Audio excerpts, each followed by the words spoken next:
Welcome, everybody. We are recording this session, so if anyone has any specific questions they are a little bit worried about and are feeling a little bit like it needs to be a bit more discreet, please message us after that. But for now, we're welcoming Pat Langley, the legend, the compliance queen. Pat has now teamed up with FMC, so Dentistry Compliance powered by Apolline has been born.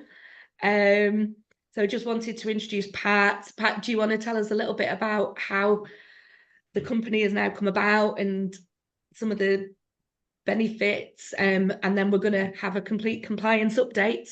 Yeah, absolutely.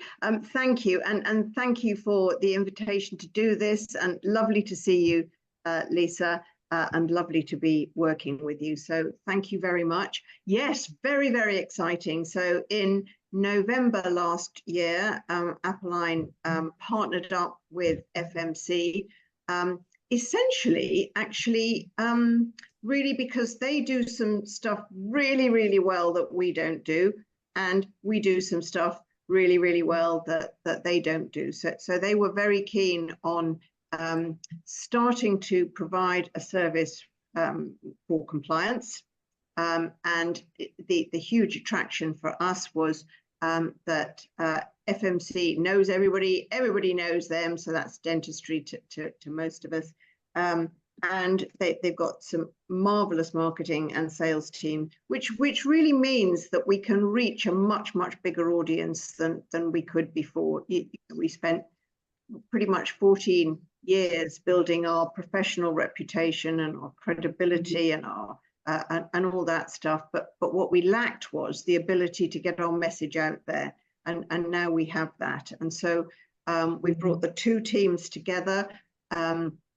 And it is just absolute magic to see it in action. I mean, you've always been a big supporter of Adam, the Practice Managers Association. Yes. And we have done a lot together over the years. Yes. I still get people talk to me about the COVID panel we did with Chris Barrow. I know. I had a reference come from a dentist I've just taken on the other day, and the reference come from the dentist that said, I am so happy to see your name at the bottom of this email because I know she's obviously coming to a great practice. I remember you every Thursday night. And it's so lovely to feel supported by people. And I think that's the thing, you've always supported us. FMC have now given us that platform together. I know. And FMC, what I should say is, it's the first time that a company like that, apart from yourself, has come to us and gone, what do you want in practice? We're not just going to tell you what you need. Tell us how you want it to work. And it's like my little fairy godmother, that actually asking us that are using it how we want it to function.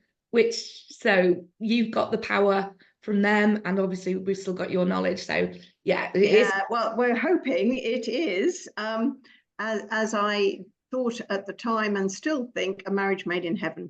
And, our sole aim is to be there to support practices.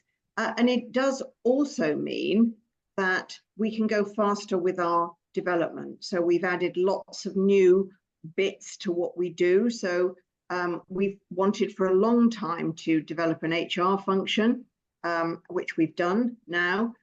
We're on the brink of some other very exciting things that are still just under wraps at the moment, but all designed to support practices. And being a dentist myself, I guess, I understand some of the clinical stuff that dentists want as well. And in terms of our relationship here, Lisa, you have an unparalleled knowledge of what practice teams need and want in terms of support.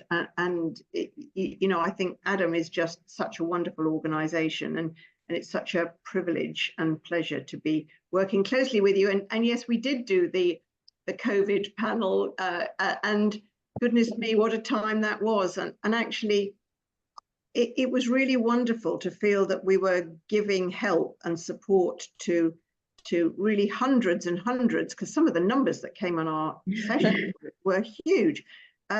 and of course, you know, whilst COVID has gone into the background a little bit, I don't think any of us should ever forget that it is still out there. And I had a particularly nasty run-in with it back in June. And, you know, so I think that, you know, we did have a phase where some people were contacting us and saying, oh, you know, this person's got COVID in the practice, or that person's got COVID, and what should we do? And actually, the last lot of risk-based protocols that I created, I would say still stand now, particularly if COVID is starting to circulate again a bit, which evidence seems to suggest it might be.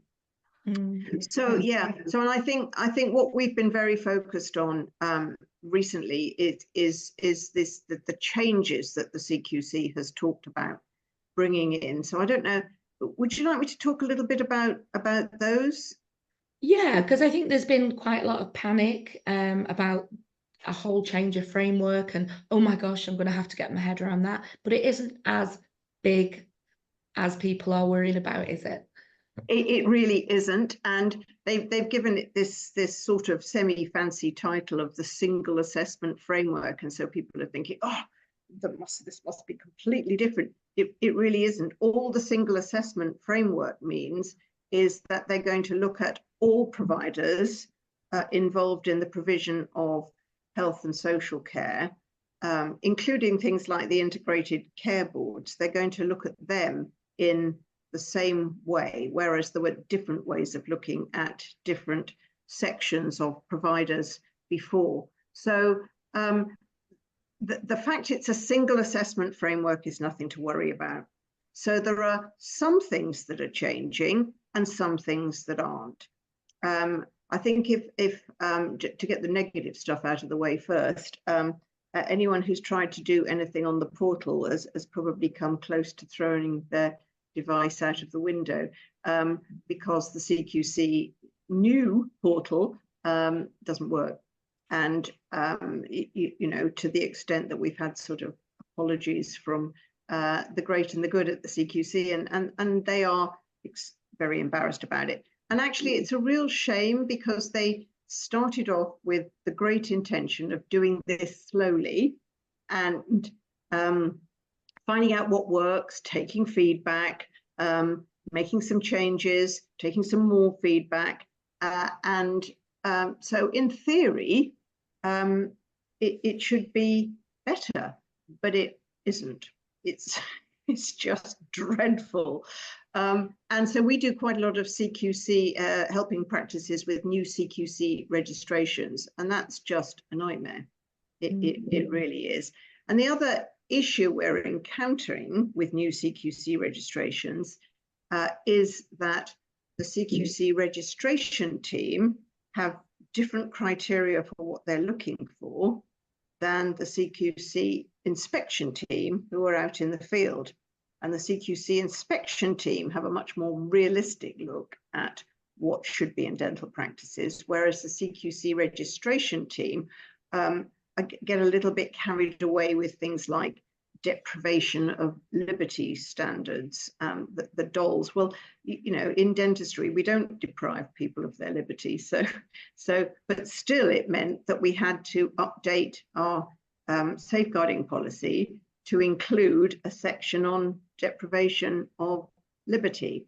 And, you know, I think that the CQC is very aware that their registration processes are not great. And plus it's taking a very, very long time for new practice providers to get registered, which is a real problem, because if you've poured, you know, your life savings into a new practice, and then it takes weeks and weeks and weeks and weeks and weeks and weeks to get registered, then that's a problem. And a few times we've had to sort of say to clients, you know, it's now time to send a really stern email saying, you know, the impact of this is going to impact patient care.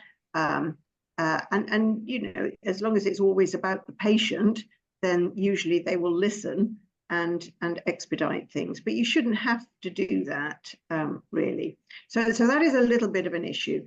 But then going back to what they're looking for now, they're still going to be, and I'm really pleased about this, they're still going to be asking the 5 questions. So does your practice provide care that is safe?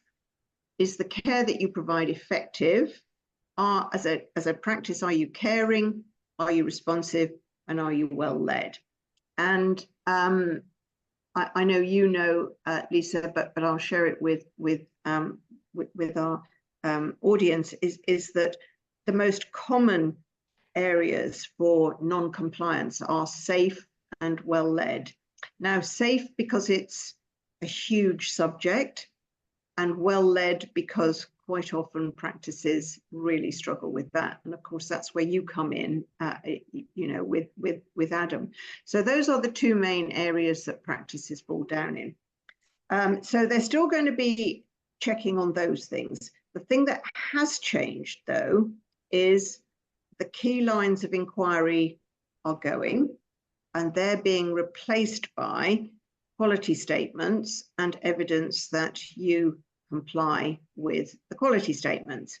Now that all sounds very scary, but it really isn't. And all it is, the way I describe it is I say, well, it's the jigsaw with the same pieces. We just need to put them back together and make a slightly different picture. And so it really isn't anything to get worried about. Practices that haven't been inspected since 2015, though, they will notice a significant difference. So if any of our audience here today haven't had a practice visit from the CQC since 2015, which is when the last big change happened, you guys will notice an enormous difference. If you've had one in the last few years, it will be relatively similar. And they will ask questions in the same sort of way. Now, with what the key lines of inquiry, or the CLOEs, was sort of a guide to the inspection. So it was never a rigorous checklist, and there still isn't a rigorous checklist. And so with these new quality statements, again, there is no rigorous checklist. But I think what everybody needs to bear in mind is that it's all the same stuff. You know, so you don't suddenly need to be doing dramatically different things. Something else that I think is really important to note is that if you are compliant and a good practice, you will still be compliant and a good practice under the new system. If you were average, you'll still be average. If you were poor, you'll still be poor. And if you are dire, you'll still be dire. So, you know, there will still be the same sort of, the same criteria applied, and which I don't think we should really be surprised about, because at the end of the day, you know, if you think about infection control, but the bugs are the bugs, you know, and we are there to make sure that we protect our patients and our team and the public actually from transmissible infections, and that's not any different just because the CQC has a different framework. So that's really important to remember. If you are good and you're compliant, then you'll still be good. If you adopted more of a head in the sand approach, then you will still have your head in the sand. Now, obviously, people generally don't come on sessions like this if they have their heads in the sand. So, but if there is, and we get it all the time, please don't hesitate to ask us for help. If you think, oh, well, we really, we've let things slip, because actually at the end of the day, it is really easy to let things slip. I don't know how easy you find to keep on top of everything in your practice, Lisa.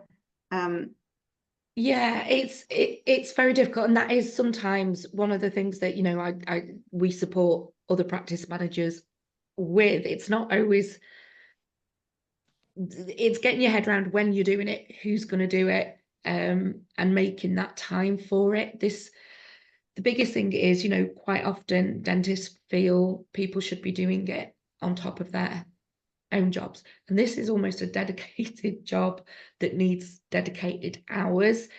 You Yeah. can't do this when you're sat on reception. You can't do this in between patients. And I think that's the challenge quite often. So luckily, I work with a lot of dentists who are very, they want to be compliant. They understand, you know, some of it they don't have to agree with, but we do need to do it anyway. But yeah, trying to involve the whole team for me is the way forward with Definitely. compliance. And it's really important to set up, you know, your compliance system. We can allocate people to do certain things, and Yeah.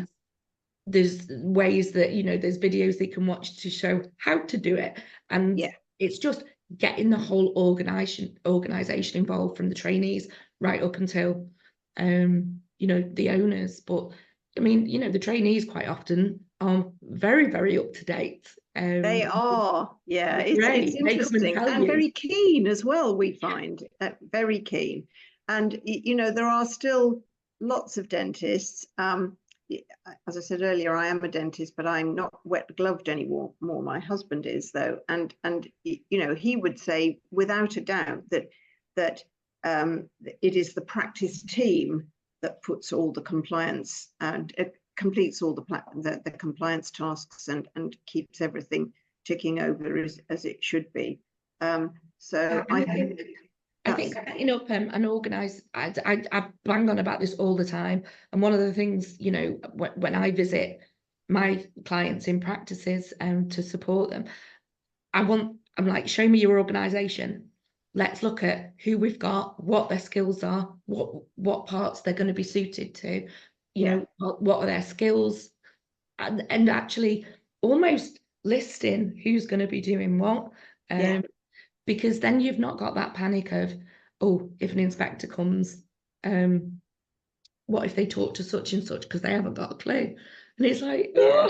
I know it's particularly in a big practice like yours, though, it's a real challenge. What we found, though, is that by allocating tasks to individual team members, it makes them feel more involved, and you know, so that everybody's involved in the compliance, in achieving compliance. And that is what the CQC expects. But you know, never mind what the CQC expects. It is what creates team morale and motivation to want to do these things and to do it right. It's important. And you're right, Lisa. So our system, Dentistry Compliance, our compliance software, means that you can allocate tasks to different team members, and then that's their task, and they look after it, and it's their responsibility to make sure it's done. I think it is your point, you know, it's so important that, you know, think about nurses and what we all do every single day. You know, we can't assume that people have the knowledge behind what they're doing. They're doing it. They're doing the little tick list, which I know drives us up the wall. But when you sometimes talk to them, they don't understand why. Yeah. And I think that's where, you know, we've got dentistry and we've got dentistry, CPD, we've got all these things in one little bundle under HR thing. Yeah. You know, and I really don't want to, you know, I know we're not here to sell anything, but just having that tool is going to make your life a whole lot easier and a whole lot more compliant. Yeah, absolutely. I mean, it's our very strong belief that actually the software should support the day job and not be the day job. And you know, there is a lot to do. You're absolutely right. But if you share the tasks between everyone in the practice, then that takes the you know, the onus off just one person having to do everything. You know, so you have a different infection control lead, you have a different safeguarding lead, you have somebody who takes on GDPR and data protection. And I think that way everybody is involved. And, you know, everybody's not going to know the answer to everything at any moment in time. I mean, there are some things that CQC inspectors always ask about. They always ask about safeguarding, and they always ask about the Mental Capacity Act. And actually, in our practice, when we had well, my husband reckons she used to work for MI5, but we had we had a very rigorous CQC inspection, and the only thing that they could pull us up on was that one of the hygienists had not done mental capacity training, and she couldn't answer their questions. So I think, please, my plea would be, make sure you do understand the Mental Capacity Act. It's not complicated, but do just make sure you understand that, because they will always ask about it. So the other thing that people have been asking about that is that, you know, it's quite focused on patient feedback. They want to know what other people think of us, not just us telling them we're great. And staff, people, I find practice managers struggle with, and owners struggle with wanting to do the staff questionnaires. They dread it. I mean, I always encourage it, and I do put a note to people that I send it out to in practices that please use this constructively, not as a weapon, because you know, sometimes practices dread knowing what the staff are going to say. What, you know, what if they got you do the staff questionnaire and there are things that people have been a little bit unkind about? Obviously, will that reflect on an inspection point of view, or do we just need it? Same with accident books, do we just need to show how we've used that and taken it forward and improved? That's the important thing. And I think with everything to do with the CQC, and by the way, this is probably a good time to say that I think that we shouldn't do any of this because it's what the regulators say we should do. I think we should do it because it's the right thing to do. You know, it's really important that you know, as a practice manager, as a practice owner, what the team think and what some of their anxieties are. So from a CQC perspective, what they want to see is honesty, and they want to see that you've acted on whatever feedback you've had. So yes, you're completely right. There is a huge focus on feedback. There always has been. There is an even bigger focus on feedback now, and having some kind of feedback mechanism, whether it's you know, what we have in our system, which is a nationally benchmarked system, so that practices can see where they are compared to other practices, obviously all anonymous, or whether it's just paper surveys or whatever. I mean, most people don't do things on paper these days, I know, but some do. Then they want to see that you've got feedback and then you've acted on it. And the same is true of whether you're talking about an audit or a risk assessment or feedback that you've got from patients and staff. So if your staff feedback shows that there is a bit of disquiet, or people are perhaps not behaving in line with your practice culture and values, then it's what you do about that matters, not the fact that that's what you've got back in your survey. And you know, that's what you need to know from a business perspective as well. You know, are there things going on in the practice that we weren't aware of, and people are unhappy about things or unhappy with people or whatever? Then it's good to know. Now, getting staff feedback, it should be done anonymously, and but getting staff feedback in a small practice can be quite difficult because you know, if you've only got 3 members of staff, then it's probably not going to be difficult to work out who they are. But I think it should never be about a blame culture. It should be about, well, this is what this person thinks and feels, and if somebody is being unkind, why are they being unkind? You know, what is going on in their lives that means that they're being they feel you know, the need to take this out on somebody else. But from a compliance perspective, it's what you do about the feedback you get that matters. Absolutely.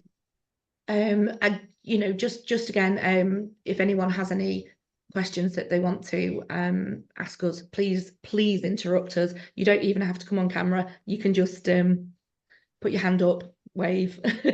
There's a little button you can wave on, or pop it in the questions at the side. So thinking about how we approach those kind of things, such as the staff surveys, Pat, it is, like you say, how we would do an audit almost, which is actually another great topic. It is.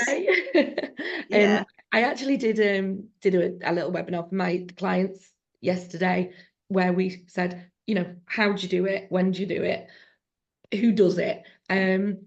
And sometimes, you know, this is, as you said before, it's about compliance. It's about being safe and effective and well led. It's about being a good business, because quite often we can actually improve our businesses from doing these audits, can't we? Definitely.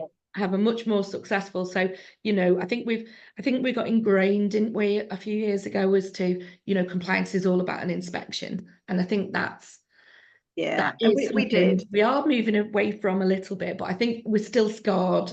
I think so. And I do think, and I do understand this, I really do. I think that when the email or the call arrives, it still strikes fear into people's hearts. And I don't think there's any way of getting away from that at all. But I think that the patient and staff feedback is so important. I think it's important, though, that the feedback you get is relevant to the stuff that really matters. Now obviously it's up to individual practices to decide what really matters. But when we designed our surveys, we spent a long time thinking about, okay, so we know what all the CQC requirements are, we know what all the GDC requirements are, but as a practice owner, what do you really need to know? So for example, our patient survey, I think the first question on that is to do with, did you feel you were listened to, and were you completely clear about your treatment options? Or I can't remember what the wording is. It's a long time since I've looked at it. But it's, you know, as a practice owner, you know, if you've got a whole pile of patients saying that they didn't feel they'd been listened to, and they didn't feel they'd had their treatment explained appropriately, then that's really important to know as a practice manager and as a practice owner. And you know, that's something to then pick up with whoever the feedback is about, because with the patient satisfaction surveys, you can narrow it down to a clinician if you want to. But that's business critical information. And it just happens to be stuff the CQC wants to know about as well, and indeed the GDC. But the more important thing is that you need to know that as a practice owner or practice manager. Yeah, I mean, we've got ours set out. It doesn't, like you said before, it doesn't actually matter how you gather them. It's nice to see a couple of different methods and yes, media, definitely. You know, paper, a mixture of, we use a platform, and we've designed our questions around not reflecting, you know, ticking a inspection box will be great, don't get me wrong, but we've also got, is the practice clean? You know, were you given the information? Because for me, about a patient journey, if the customer service isn't right, then business goes down. You get complaints, and you all, those that know me know I love dealing with complaints. I get excited when I ask somebody asks me for help with complaints. Very sad. Me too. We must get out more, Lisa. I know. And my husband says it's because I've got an answer for everything, but I like to think it as being helpful. It's communication and mediation and patient satisfaction at the end of it. But yeah, from everything to, you know, obviously compliance, from complaint handling. There's been quite a few changes with what we're supposed to be doing over the last sort of few years, hasn't it? I think it needs to be reviewed, because yes, I do agree. And I think you see, I think complaint handling and consent are actually quite closely linked. So if you fail to get valid consent to treatment because you haven't explained the options so that the patient understands them, if they don't understand what the risks are, if they don't understand what the benefits are, if they don't understand what the costs are, then those are the sorts of things that create complaints, clinical complaints anyway. I mean, and then obviously then there are other complaints like, well, so-and-so is always running late, or you know, they take too long on this, or I don't like this, or I don't like that. But actually clinical things, that there's a sort of list that I compiled years ago when I was at Oasis as clinical director, which is, these are unless you've explained all of this list of 10 things to patients, then A, you don't have valid consent, and B, then you're likely to get complaints if the patient didn't understand what the treatment options were, what the treatment involves, how to look after it, what the cost is, what the risks are, what the benefits are, and all those sorts of things. And I think that there's a huge misunderstanding of what valid consent is. I think there is still this misconception that consent is a signature on a form, must get a consent form signed. That is the least important part of getting consent. I think that's one of the audits that shocks me the most in practices. If we do a medical record audit, the X-ray audits are always up there as well. And quite often these are things that practice managers or owners need to speak to associates about. Sometimes we need to speak to owners about it. And that's when it gets a little bit tricky sometimes.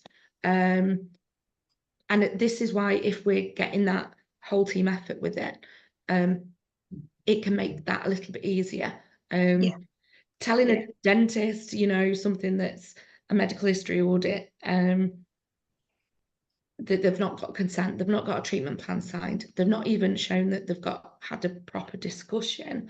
I think as long as we can all sit there and go, anything that I find in this, please know that I'm doing it to protect you. Yeah. Yes, absolutely. It is. It has been a lifelong quest of mine, passion, hobby horse, whatever you want to call it, to try and help dentists, and dentists in particular, actually, keep medico-legally safe records. And I mean, my strong belief is that it actually should be the clinicians that audit their own records, but with a very critical hat on, you know, be very harsh on yourself, because never does anyone react well to, well, you haven't got medical histories on all your patients, because the answer is always going to be, oh, you just picked the wrong records, you know, or you haven't done, you naughty person, you haven't taken x-rays regularly enough. Oh, well, she was pregnant at the time, so I didn't take x-rays. So if you ask clinicians, and this almost never happens, but if you ask the clinicians to audit their own records with a very, very critical hat on, then I think that's a good way to do it. And the facts speak for themselves, don't they, with a lot of things. I do it with my hygienists, and you know, how long has the patient had? Have they run over? Are they on the right plan? You know, these things. I actually just send it to them and let them get their head around it. Absolutely. Absolutely. I think it's really important, and it is incredibly helpful. And sadly, most clinicians don't pay enough attention to their records until there's a complaint against them.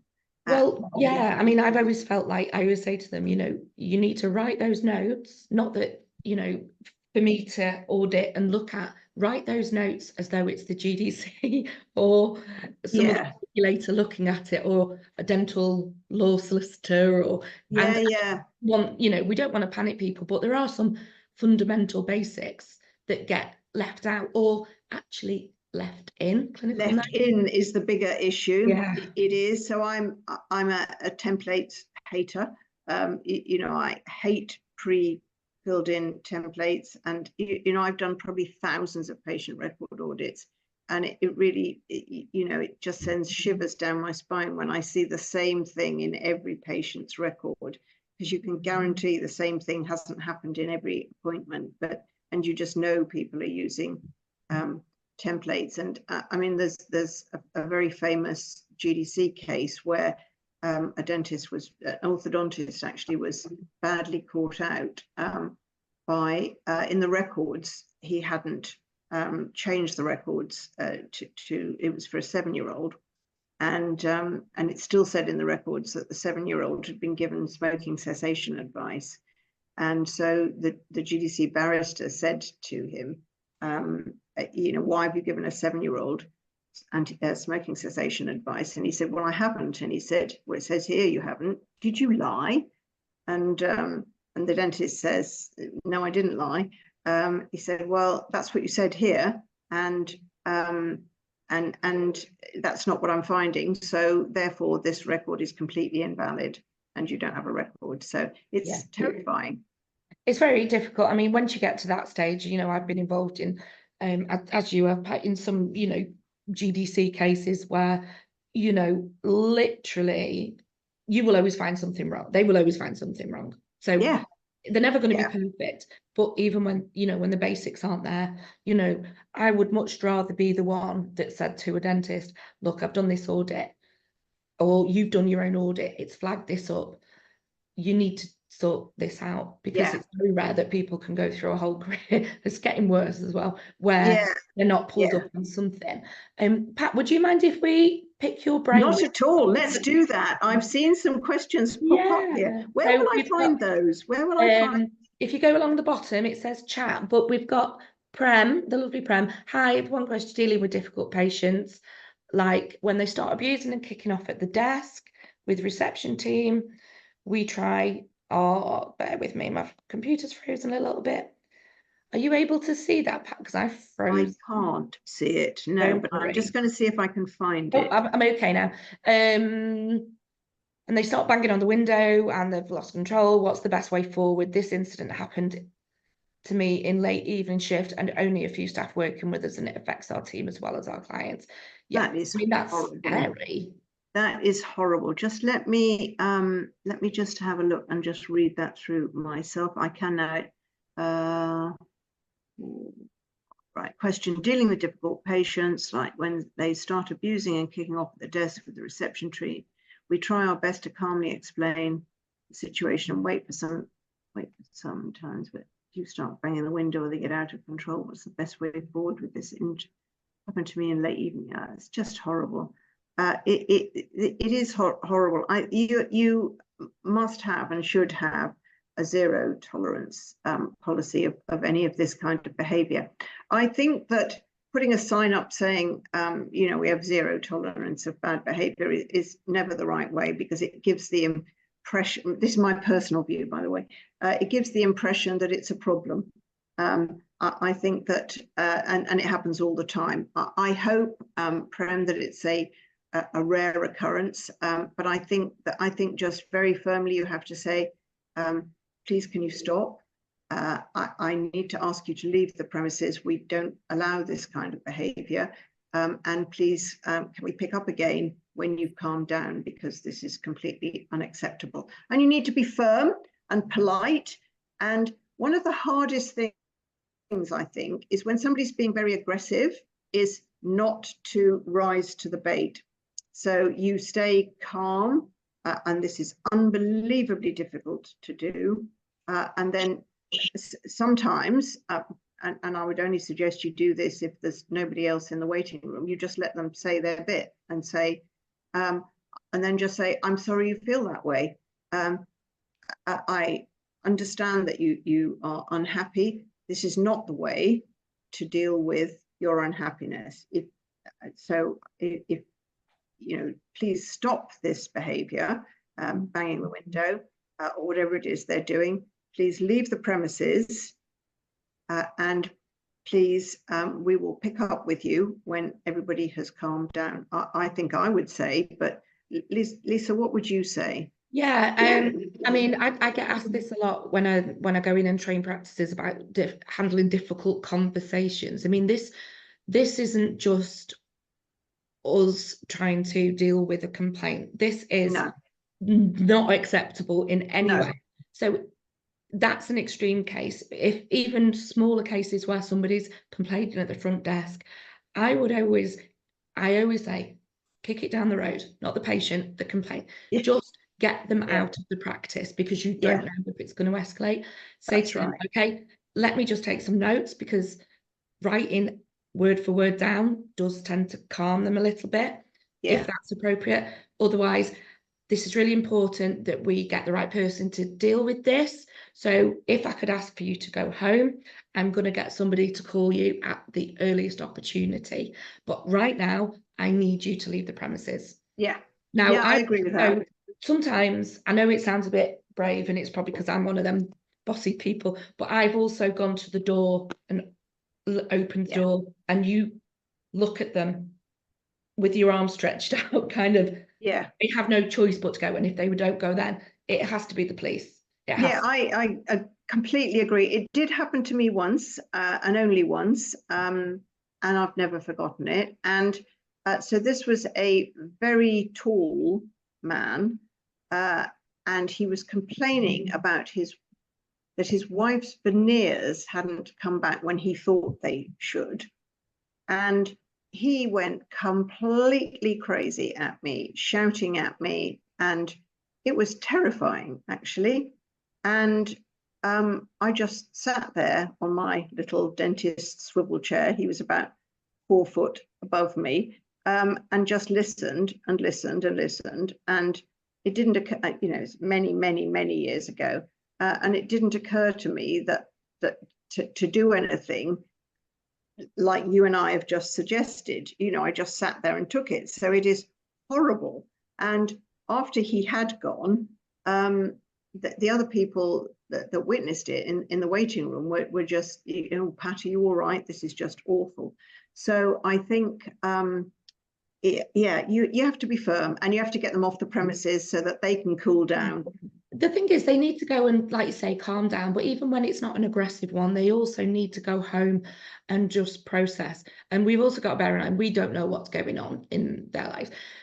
I know one of the things that I've found people have found helpful when I've had chats with them and done training on this is, I watched on TV last night, there was some, 24 hours in police custody. Yeah. And actually someone had taken a delivery guy hostage because he'd got to put salad on. Oh my gosh, the world's gone crazy. Yeah, but Yeah. it was quite an interesting program. And they'd called in, they basically then holed themselves in this flat and wouldn't come out. And they had a gun, and they sent in a negotiator. And there was things that this negotiator, she must be highly trained. But I was like, oh my gosh, that's what I say to patients. Yeah. And it's all about the communication skills. I'm very lucky to have done a lot of courses and profiling and understanding different personalities. But so if anyone can do something like that, do it, because it's so helpful. But saying to a patient a little bit of psychology, okay, Pat, I can see that you're very angry. I want to help you, and I will help you. However, if you continue with this at this point, I'm not going to be able to allow you back in the practice ever. Yeah. And that's not what you want, and it's not what I want. Perfect, so, like that. Yeah. Do you know what I mean? You become their friend almost, and empathize, and that's worked so many times for me. It's, I want to help you. I don't want to have to ask you to leave. I don't want to have to call the police. But I will. Yeah, absolutely. I think that's really important. I think the other thing that certainly a lot of dentists perhaps I think could do better, and it's because of our training, is to use the word sorry. So, I think a lot of dentists still think that an apology is an admission of wrongdoing. It isn't. And if you can say, I'm sorry you feel that way, then that's fine. Or I'm sorry I'm sorry that it's giving you pain. Then that's not an admission that you've caused the pain. You're just expressing empathy as a human being. I mean, that empathy can go such a long way, can't it? Yeah, in any situation. Yeah. So hopefully, Prem, we've given you a little bit of an idea of how to But if not, then please contact us again, and we'll speak to you personally. So the next question is, when doing a record keeping audit, is there a list of what should be recorded other than basic MH, consent, etc., or is it different and depends on the practice? It is entirely dependent on what is published on what used to be FGDP UK, the Faculty of General Dental Practice, their guidance, and is now called CG Dent. So within that are all the patient record keeping requirements. So and it's the same whether it's an NHS practice or a private practice or a payment plan practice. It's the same. So it's the same information. And you know, I think that you can create your own audit out of by reading the CG Dent, and they are universal standards, so that they are available to everyone. You can go on to the CG Dent website and you can download the patient record. What's it called? It's called Clinical Examination and Record Keeping on the CG Dent website, and that is those are the criteria that the GDC uses. Fabulous, thanks. We've got the lovely Rebecca, who I know and have visited her practice lots and lots of times. So Rebecca's got a new self-employed locum hygienist and they've requested some instruments with thick handles because of a repetitive, get my teeth in, repetitive strain injury. Where do we stand from a self-employed point of view? Well, where's Sarah Buxton when you need her? I was just going to say that. The three amigos back together. My response to this would be, if she is requesting instruments that will not be any use at all to anyone else in the practice, then she should bring her own, because she is self-employed and she is a locum. If, however, the instruments that she's requesting would help other hygienists in the practice, then there is nothing wrong with you providing them. But if it is something that she specifically needs and wants that nobody else needs or wants, then I would suggest that she should provide her own. Yeah, I completely agree. I think that, you know, as Sarah would say if she were here, you know, having those indications to prove self-employed status is for them as much as for the practice. Yes, definitely. I mean, if there was a request for something, you know, smaller, I think it's within reason, isn't it, really? Like you say, I think, you know, there are a lot of, I find, hygienists that do come to practices and do make demands, and there has to be a limit. Our hygienists are employed, all our hygienists are employed, so for that reason, it takes away the problems. Yeah, it is very hard to argue that hygienists are self-employed. Really, I think they should be employed, but that's a whole other discussion. It is different. Yeah, I mean, it is. We can cover things like that, you know, on a different probably webinar, because I would like to say, so this Lisa and Pat have a chat with all you lovely people. We are going to be doing this every month. We are. So lucky us. I know, it's great, love it.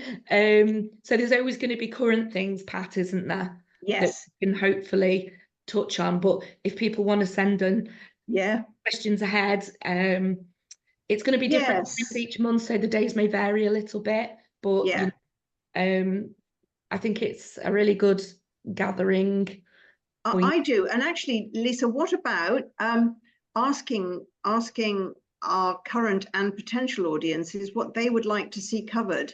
You know, for my sins, compliance is my passion. If you cut me open, it says compliance in the middle.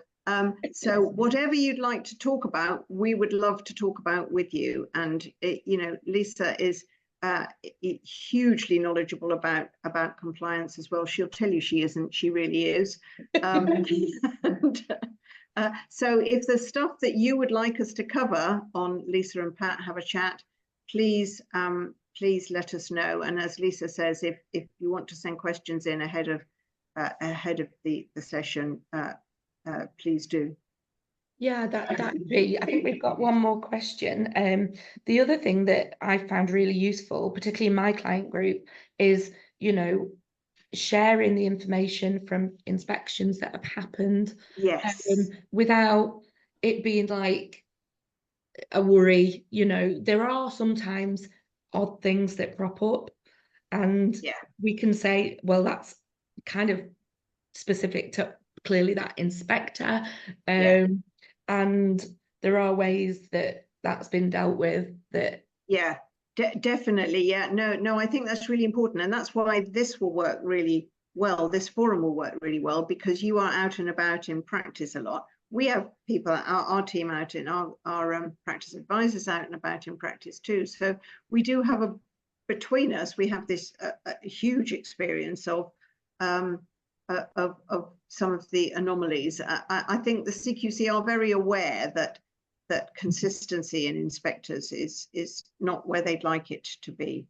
But you know, I think that if we can give you help and advice on how to deal with some of the slightly odder things that happen, then that would be.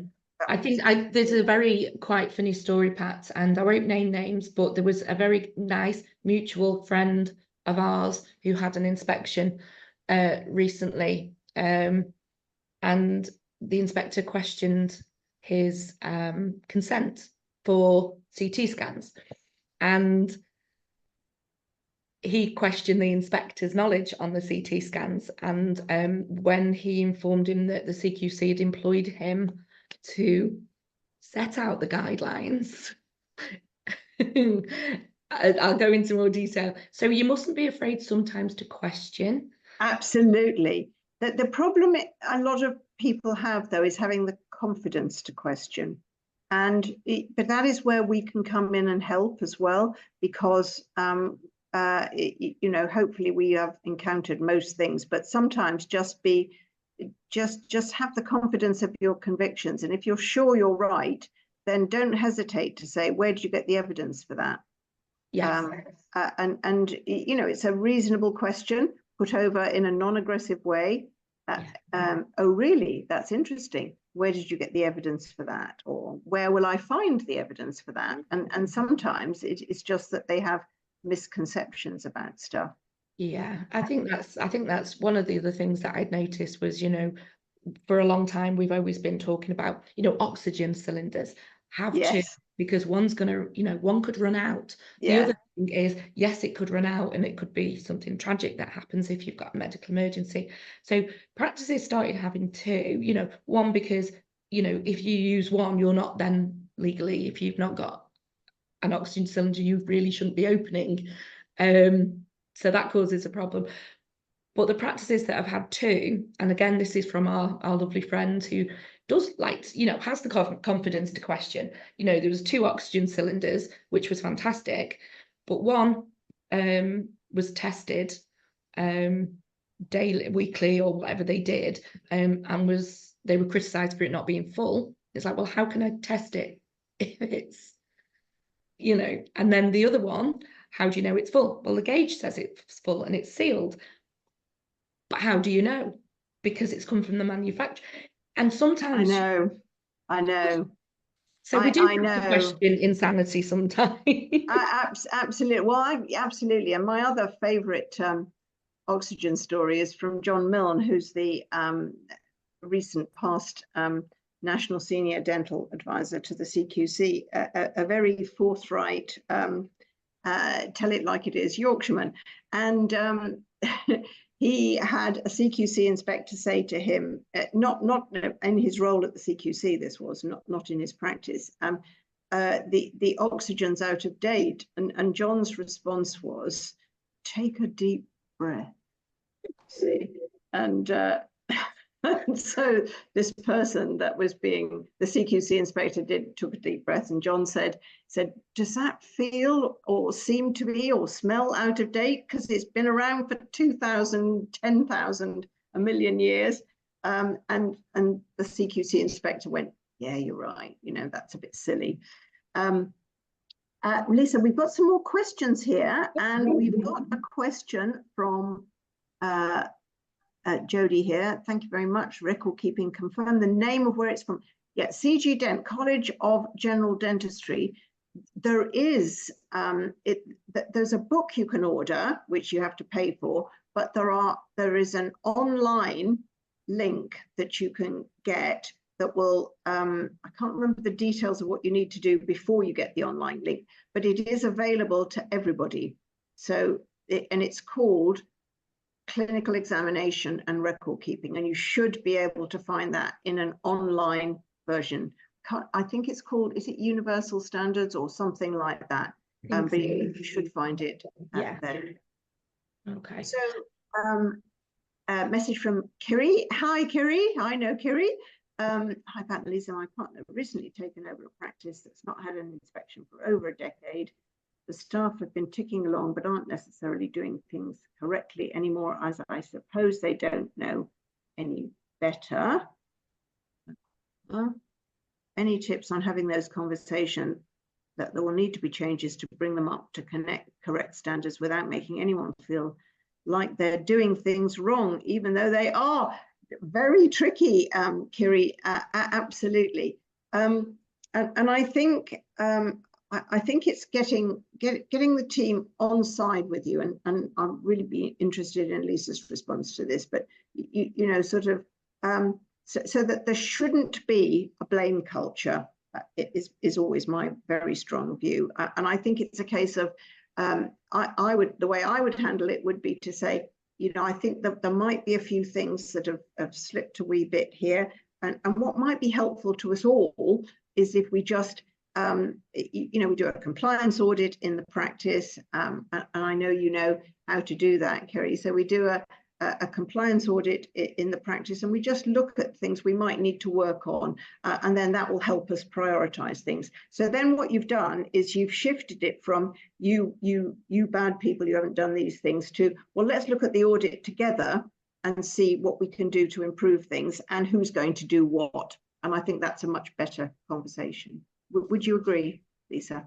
Yeah, entirely. You know, when I approach things like this, it's very much let's blame systems, not people. And it kind of gives you that get out almost. You know, if we're looking at, you know, two nurses having a bit of conflict together, probably not got a conflict, there'll be something at the bottom of that, and quite often it's a system that we've not got right or implemented. I think change management can be one of the most difficult things, but it has to happen. I know I visit some practices, and it's like the Lisa effect, you know, start working with the practice and, you know, somebody might leave, and, you know, quite a lot of the time they've left because they don't want to acknowledge the changes that are going to be made or recognize what's not been done. Yeah. To standard. And it's unfortunate, but we have to plow on, and hopefully people are on board with us and want to, you know, but yeah, we look at the systems. Let's look at the systems. I think we're going to have to make some changes. Can everybody help with this? And as long as people understand why and what they mean and how it's going to make their life better and things more efficient and safer, they shouldn't have a problem with it. I think some. Yeah, it is difficult, and particularly if the previous owner, maybe a much loved previous owner, and the staff got used to doing things in one way, and now you're going to try and say to them you need to do things in a different way. So I think that I mean, and I don't mean to keep referencing the stuff we do. One of the things that I think it's important is that people understand that it's not the compliance company saying you need to do these things, and it's not me saying it or Lisa saying it. There is a justification for everything. So it might be the Health and Social Care Act, it might be the electricity, regulations, it might be the Health and Safety Executive. So we haven't made these things up to make their lives difficult, and neither has the CQC, actually, in all honesty. It is all pretty much all existing legislation, which means everybody has to do it. So you know, we're not trying to make their lives difficult. It is following either legislation or statutory guidance or good practice guidelines. GDC views everything as equal. So if it's a good practice guideline, you should be doing it. What they really mean is if it's a good practice guideline, you must be doing it. You know, so I think making sure people understand that it's not you, Kiri, and your partner saying you need to do things. It is saying that there is a reason behind everything, and our audit has the justification for why you need to do things. Because of that reason, you know, when I first started doing in practice compliance audits, it wasn't even called compliance then, it's called quality assurance. Then people used to say, well, who says we need to do that? I'm not going to change. And so that made me really aware that you need to give people a reason to change, that is not just because Pat says so. So yeah, and I think that's the thing. What you get quite a lot, Pat, is, well, it's only guidance. Now, yeah. Guidance is fine. So, okay, it's basically law that's not gone through Parliament yet. In a lot of cases. But the problem is not whether it's only guidance. If something goes wrong, you have got to prove why you didn't follow that guidance and what your backup was or your reasoning behind it. Yeah. It gets very, very, very difficult. So guidance is a must, not if you want to. Well, absolutely right. With massive justification and evidence as to why you know better. Yeah, absolutely. Yeah. And while the GDC standards for the dental team, that little silver A5 document strikes fear into most people's hearts, I really like it because it says must and not should. Yeah. So you know, there is no argument over that. You know, you must record this. Well, and you know, so that's not woolly at all. Most people don't like woolly. And I think that how do you change attitudes as the old owner hasn't been clinical or in the country for a good while. So I think there's a culture of, well, they didn't care. That's incredibly important. If the leader of the practice doesn't care about compliance, nobody else will. And so that's a massive culture change that is needed. You know, and I think that's something that you work on, Lisa, with your clients is you know, how to create a great practice culture. And so I think it is really important. If the leader's not on board with it, nobody will be. Every practice needs we all need to be led in one way or another. And it will just continue to be. It's always very difficult with previous owners, because as it is when your partner probably taking over a retired dentist list, you know, it's a nightmare, but equally it's as difficult with the team quite often. And I think one of the things we have to do is, like Pat said, you know, there's no, oh, could you please? Sometimes we have to. Some of my clients that are on here know that I waffle on about this all the time. I set out, these are my non-negotiables. This is what we're not going to talk about it and argue about it. And that is the same with compliance. These are our non-negotiables. We're not going to debate whether it's right, wrong. If I say it's non-negotiable, you know, people will check the emergency drug kit on a Monday morning. People will, you know, set out what your non-negotiables are. And if they don't follow the non-negotiables, then that's a pretty serious conversation. It is. Yeah. Absolutely. And of course, the other thing, just very quickly before we go, because I'm aware that our passion for this subject is we've now run over our allotted time. But I think the other thing that's very difficult when you take over a practice from a retired or retiring clinician is if you were to find that the patient care hasn't been entirely as you think it should have been, then those conversations are monumentally difficult, and we can explore that on another session. So Yeah. I'm sure we'll have to go back into surgery now. Yes. No, I'm going to just say a huge thank you, Pat. I know we could talk forever, me and you, and hopefully everyone's benefited from some advice in one way or another. Obviously, Pat is part of Apolline Dentistry Compliance, powered by Apolline still. So if somebody does want to look at systems, I will say quite honestly that I have, and a lot of my other clients have moved from other systems to you guys, and sometimes we don't need to worry about contracts. Just do it, and it can all be sorted in one way or another, and you've got Pat pretty much on tap. Oh, thank you, Lisa. Pat on tap. That's another. Pat on tap. Yes. Thank you, everyone. We know it's, time's precious, so we really, really do appreciate you joining us. It's been an absolute pleasure, and hopefully in time people will not be as shy and pop the cameras on. Yeah, absolutely. Thank you, Thank everyone. you. Yeah, thank you very much, everyone. Thank you, Lisa. Thanks, Pat. See you all soon. Thank you. Bye-bye. Bye.